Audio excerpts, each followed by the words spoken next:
Good morning student.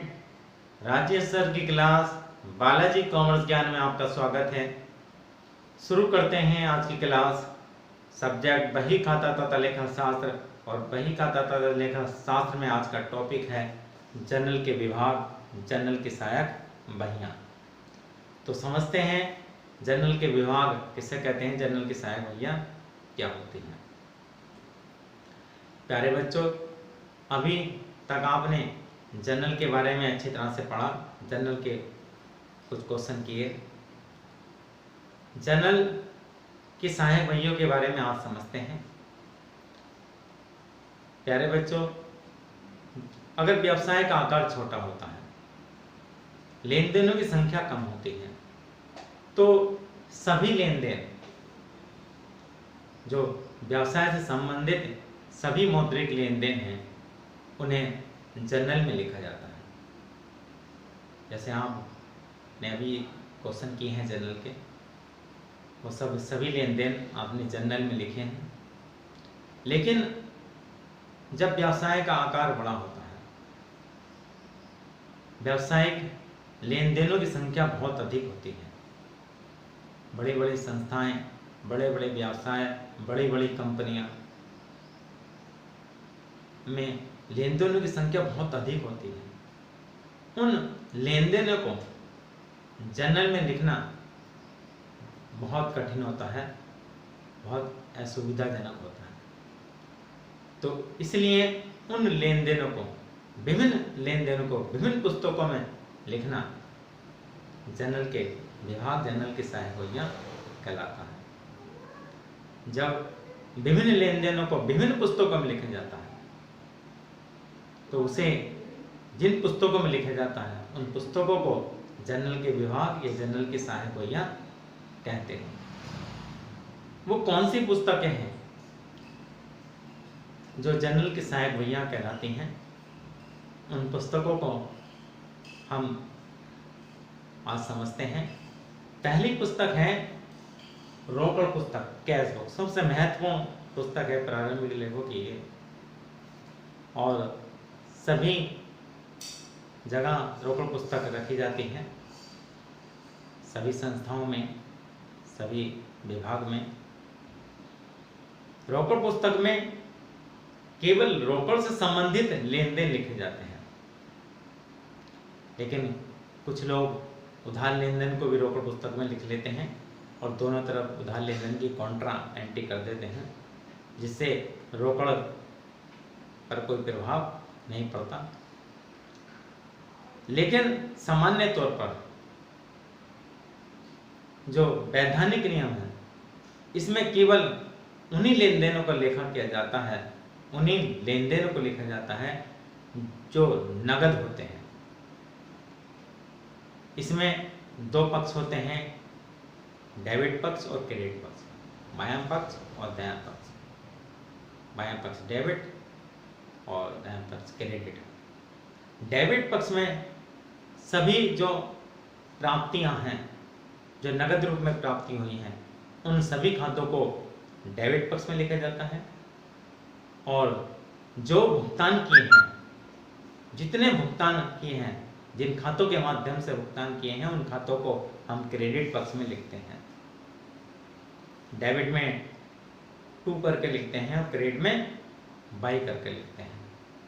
इस प्रकार cash book का टोटल कर लेते हैं और शेष निकाल लेते हैं, बैलेंस निकाल लेते हैं। कैश बुक भी कई प्रकार की है। ये मुख्य तौर पर 4 प्रकार की कैश बुक है। समझते हैं कौन कौन से प्रकार की कैश बुक है। साधारण कैश बुक, इसमें केवल दोनों तरफ, डेबिट साइड में, क्रेडिट साइड में केवल कैश का कॉलम होता है और कैश से संबंधित लेन देन इसमें लिखे जाते हैं। इसमें डिस्काउंट और बैंक का कॉलम नहीं होता, केवल सिंपल कैश बुक कहलाती है। 2 खानों वाली रोकड़ पुस्तक, इसे डिस्काउंट कॉलम वाले भी कैश बुक कहते हैं। इसमें कैश कॉलम के साथ साथ डिस्काउंट कॉलम भी होता है दोनों तरफ, और डिस्काउंट में जो डिस्काउंट है वो लिखी जाती है किसी भी लेन देन से संबंधित, और डिस्काउंट का टोटल किया जाता है।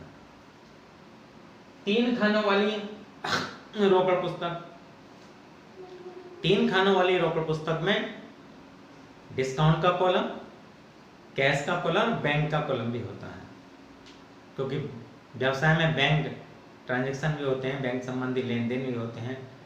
बैंक में खाता खोलते हैं, बैंक में रुपया जमा करते हैं, बैंक में चेक से भुगतान प्राप्त करते हैं और चेक द्वारा भुगतान करते हैं। तो इसमें डिस्काउंट का कॉलम, कैश का कॉलम और बैंक का कॉलम होता है। इसे 3 खानों वाली रोकड़ वही कहते हैं, क्योंकि इसमें 3 कॉलम अमाउंट के होते हैं, डिस्काउंट का, कैश का और बैंक का। चौथी है खुदरा रोकड़ वही, पीटी कैश बुक। खुदरा रोकड़ वही, क्योंकि बहुत से फुटकर खर्च होते हैं, छोटे छोटे खर्च होते हैं जिनका भुगतान हमें नगद रूप में करना पड़ता है, तो उन खर्चों के लिए, क्योंकि इन खर्चों का अगर हम रोकड़ वही में करें तो उसमें समय भी अधिक लगेगा और गलती होने की संभावना भी अधिक होगी, तो इन छोटे छोटे खर्चों के लिए जो रोकड़ पुस्तक बनाई जाती है उसे खुदरा रोकड़ पुस्तक, पीटी कैश बुक कहते हैं। अब दूसरी पुस्तक है क्रय पुस्तक, परचेज बुक। परचेज बुक, इसमें उधार क्रय का लेखा किया जाता है। इसका क्या जाता है, जो उधार माल क्रय करते हैं, माल आप जानते हैं किसे कहते हैं, माल से आशय उन वस्तुओं से है जिसका हम व्यवसाय करते हैं। जो वस्तुएं बेचने के लिए खरीदी जाती हैं उसको हम माल कहते हैं। तो जितना माल उधार क्रय किया है वो सब क्रय पुस्तक में लिखा जाता है। इन पुस्तक के एक ही पक्ष होता है और इस पुस्तक में डेट का कॉलम, पर्टिकुलर, इसे बीजक बही भी कहते हैं, बीजक संख्या और रकम। इसमें जिन व्यक्तियों से माल खरीदा है, जिन जिनसे माल खरीदा हो उनके सबके नाम लिख देते हैं और जितनी रकम है जो माल खरीदा है वो इसमें लिखते हैं। उधार क्रय का केवल लेखा किया जाता है। तीसरी है विक्रय पुस्तक, सेल्स बुक।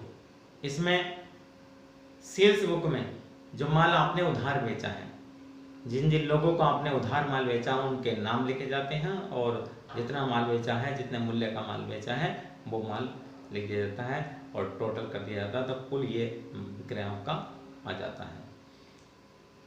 क्रय वापसी बुक, क्रय वापसी बुक में जो आपने माल वापस किया, क्रय वापसी मतलब जो खरीदा हुआ माल हम किसी कारणवश वापस करते हैं तो उसे क्रय वापसी कहते हैं।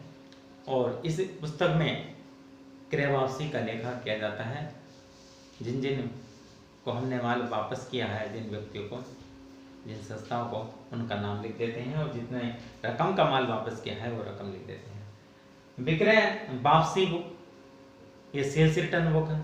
ये परचेज रिटर्न थी, ये सेल्स रिटर्न है। जो माल ग्राहकों से वापस आता है, जो माल उधार हमने बेचा है और वो वापस आता है तो उसका लेखा विक्रय वापसी पुस्तक में लिखा जाता है। जिन जिन व्यक्तियों से, जिन जिन संस्थाओं से माल वापस आया उनका नाम लिख देते हैं। और ये भी जैसे क्रय पुस्तक है, विक्रय पुस्तक है, क्रय वापसी, ये इनका एक ही नमूना है। डेट, पर्टिकुलर, बीजक संख्या और रकम, ये केवल एक पक्षीय पुस्तक है। ये दो पक्षीय पुस्तक नहीं होती हैं, ये सब एक पक्षीय पुस्तक है। केवल रोकड़ दो पक्षीय पुस्तक है, उसमें डेबिट क्रेडिट होता है, बायां पक्ष दायां पक्ष होता है, इसमें एक ही पक्ष होता है। विक्रय वापसी में विक्रय जो माल वापस हमारे पास आया है उसका लेखा किया जाता है और उन संस्थाओं का, उन व्यक्तियों का नाम लिख दिया जाता है जिनसे माल वापस आया है और जितनी रकम का माल वापस आया है। प्राप्य बिल पुस्तक, इसमें जो बिल आपको प्राप्त हुए हैं, जिनको आपको भुगतान लेना है, जिन बिलों का, वो प्राप्य बिल पुस्तक में लिखे जाते हैं। देय बिल पुस्तक, जिन बिलों का आपको भुगतान करना है, जो आपने स्वीकार किए हैं, उन बिलों का लेखा देय बिल पुस्तक में लिखा जाता है। रोजनामचा विशेष जनरल, ये जनरल प्रॉपर कहलाता है। जो लेन देन इन पुस्तकों में नहीं लिखे जाते, उन लेन देनों को रोजनामचा विशेष में जनरल प्रॉपर में लिखा जाता है। तथा उन लेन देन को जो प्रारंभिक या अंतिम शेष से संबंधित लेन देन होते हैं वो लिखे जाते हैं। समायोजन के लेखे किए जाते हैं, संशोधन के सुधार के लेखे इस प्रॉपर जनरल में किए जाते हैं। जो लेन देन इन पुस्तकों में नहीं लिखे जाते, वो लेन देनों को लेखा प्रॉपर जनरल में किया जाता है। तो प्यारे बच्चों, आपको आज अच्छी तरह से समझ में आ गए होंगे कि जनरल की सहायक भैया कौन कौन सी हैं, ये जनरल के विभाग कौन कौन से होते हैं। उम्मीद करते हैं सबकी समझ में ये चैप्टर आ गया होगा। और आप अगर हमारे चैनल पर नए हैं तो हमारे चैनल को शेयर और सब्सक्राइब जरूर करिए।